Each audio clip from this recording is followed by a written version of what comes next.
We don't want to create some discomfort for the United States, which is under huge, unbelievable pressure from the European hawks, from Zelensky and others who don't want to have any American-Russian cooperation on anything. And the very significant statement was made on the 16th of August, when he came back to Washington from Alaska, and he said, "A great and very successful day in Alaska. It was determined by all that the best way to end the horrific war between Russia and Ukraine is to go directly to a peace agreement, which would end the war, and not a mere ceasefire agreement." Then, as of spring, about that time, they started saying immediate ceasefire without any precondition. And they continue to sing this song until now. You know, the initiative is there, and we are polite people. And when we are invited, we say, yes, let's agree how and where and when. And when this invitation is cancelled, as President Trump said yesterday in the White House, later they said that cancel means postpone. It's up to those who initiated the process. As regards the relations between Marco Rubio and myself, after the presidents had their conversation on the, I think, 16th of October. Is it? This was a Thursday, and 3 days later, on Monday, Rubio called me. We had a conversation, very specific, where I reconfirmed our full adherence to what was discussed in Alaska and to what understandings, clear understandings, the presidents reached at that time. As you know, President Trump praised the Alaska meeting repeatedly, that this was a very good meeting, that it set the stage, laid the foundation. He said there are few issues to be fine-tuned, but this could be done easily. One issue is important, he said in his comments about the outcome of Alaska, but this important issue is absolutely subject to finding a solution, which is absolutely our assessment. After we talked with Marco Rubio regarding following up on the results of Alaska, he did not mention any new meetings or conversations, and I did not raise the issue because the entire initiative was coming from the United States, and we would be, I thought we would be ready to move as the Americans feel comfortable for themselves. Then the State Department issued a communique about our phone conversation, if I remember right, which said that we had productive discussion with Marco Rubio, and at this stage there is no need in a personal meeting between the Secretary of State and the Foreign Minister of Russia. So I concluded that the meeting was really good if they made such a comment. And I understand what is behind it. Behind it is the clarity with which we discussed the necessary steps together with Marco Rubio, steps which the Russian Federation and the United States can take to implement very clear, very blunt understandings reached in Alaska. President Putin said that he is ready to cooperate on the basis, which was on the basis of the concept and the framework which the envoy of President Trump brought to Moscow, and which they continued to discuss in Alaska. President Putin said that we are ready to accept your concept, and that's how we believe we can move in specific terms on the basis of what you proposed. Then there was no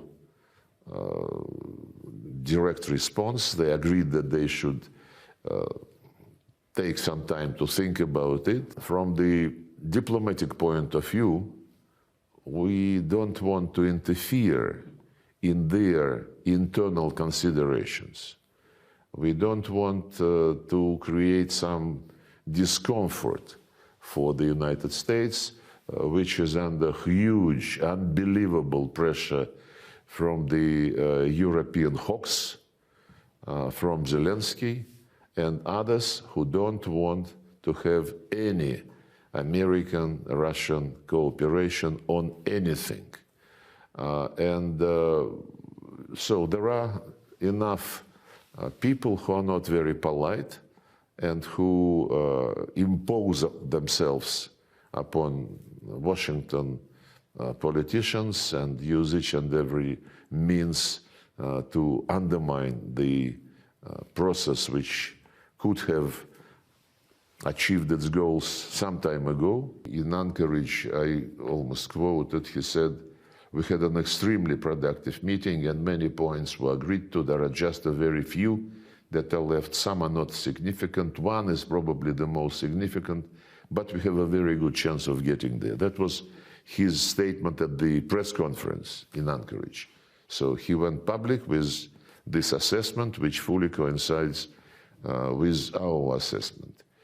And the very significant statement was made on the 16th of August, when he came back to Washington from Alaska, and he said, "A great and very successful day in Alaska. It was determined by all that the best way to end the horrific war between Russia and Ukraine is to go directly to a peace agreement, which would end the war, and not a mere ceasefire agreement." This is key.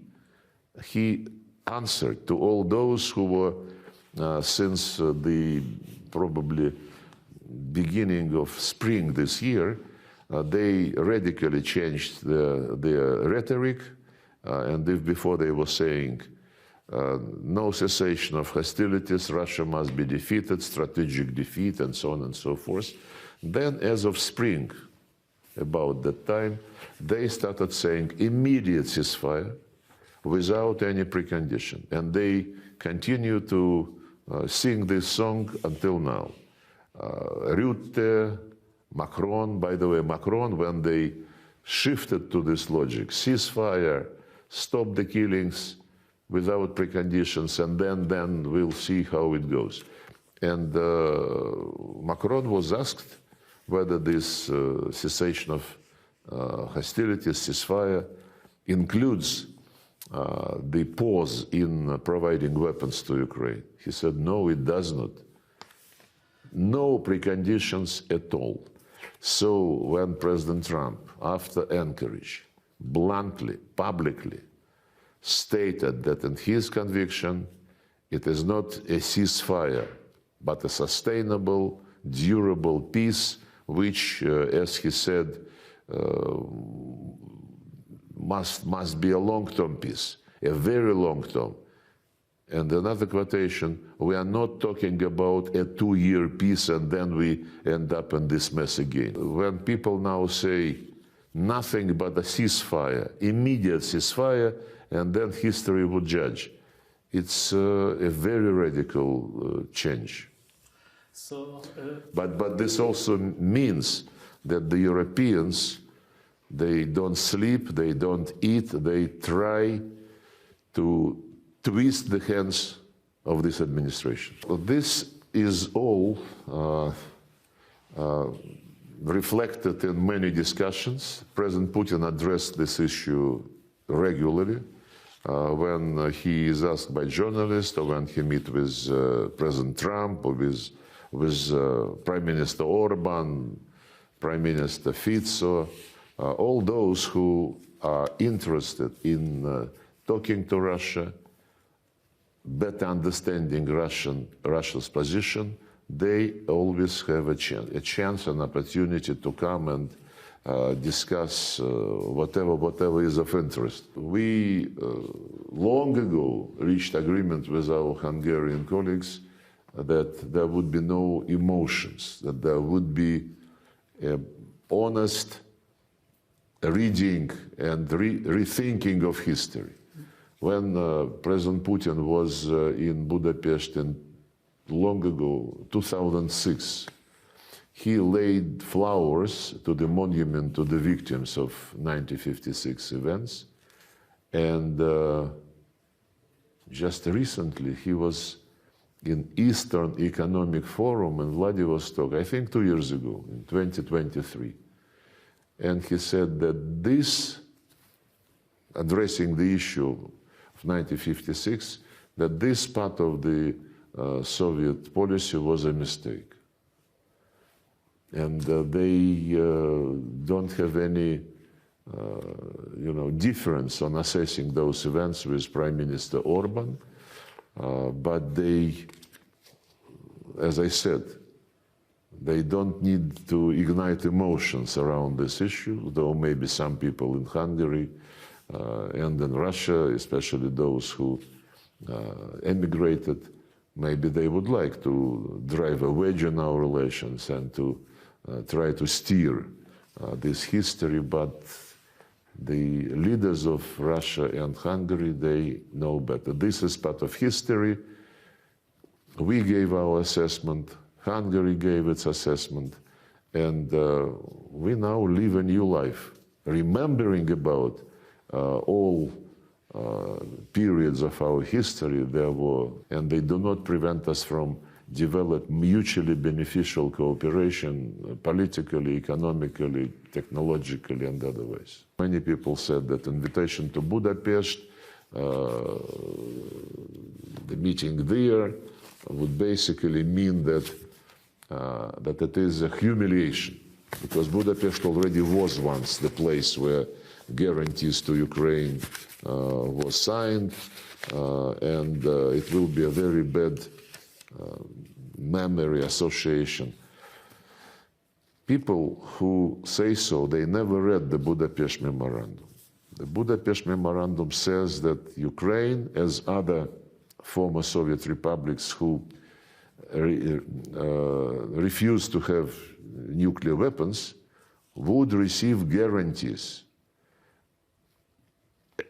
Guarantees as the nuclear powers give to non-nuclear states. That's it. President Trump suggested to President Putin to meet in Budapest. President Putin said, yes, let's go into the preparatory work. We had a good conversation with Marco Rubio. The initiative was on the part of the United States. You know, the initiative is there, and we are polite people.